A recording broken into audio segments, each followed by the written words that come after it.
বিশ্বাস করেন, যত কাজই করেন কোনো কাজে বরকত পাবেন না যদি এই গোপন গুণ, এই অশ্লীলতা যদি ছাড়তে না পারেন। গোপন গুণ এবং অশ্লীলতা যারা নিমজ্জিত, ধ্বংস আপনাদের অনিবার্য।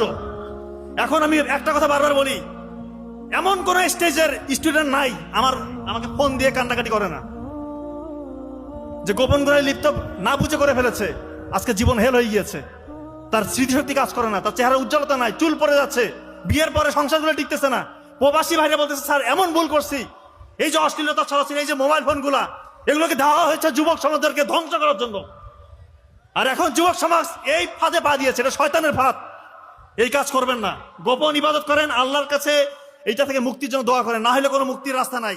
বিশ্বাস করেন, যত কাজই করেন কোনো কাজে বরকত পাবেন না যদি এই গোপন গুণ, এই অশ্লীলতা যদি ছাড়তে না পারেন। আপনার পতন সুনিশ্চিত। আপনি কত বড় হয়েছেন, আপনি ছাত্র, শিক্ষক, বড় মেম্বার অফ পার্লামেন্ট, ডাক্তার, বিজ্ঞানী, আপনার পতন সুনিশ্চিত।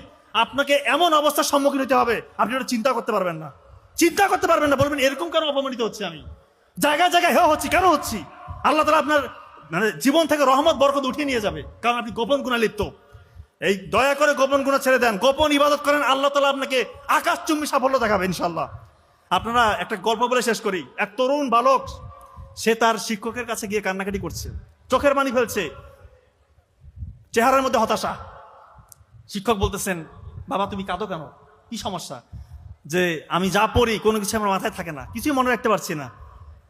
এক দৃষ্টিতে বালকের দিকে তাকিয়ে ওই শিক্ষক বললেন যে, বাবা শোনো, জ্ঞান হচ্ছে আল্লাহ তাআলার নূরের আলো।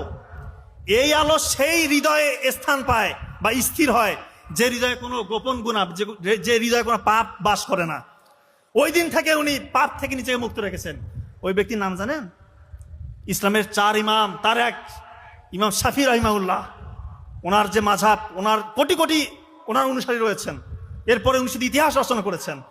উনি বলেছেন, আমার স্মৃতিশক্তি এরপরে এমন হয়েছে, আকাশ ছ স্মৃতিশক্তি, আমি যা পড়ি তাই মনে থাকে, প্রতিটা পৃষ্ঠা উল্টাই, আর আমাকে দ্বিতীয়বার পড়তে হয় না। এত স্মৃতিশক্তি আল্লাহ তাআলা তাকে দান করেছে, সে অশ্লীলতা থেকে নিজেকে দূরে রেখেছে।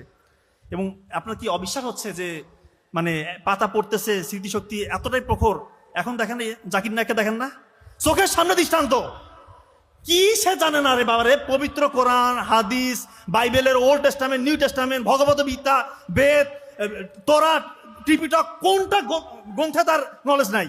যে কোনো একটা বিষয় বলতেছেন, এমন ভাবে কোট করতেছে মনে হচ্ছে যে কম্পিউটার ছেড়ে দিয়েছে। আল্লাহ তাআলা কি জ্ঞান দিয়েছে! এজন্য বলবো,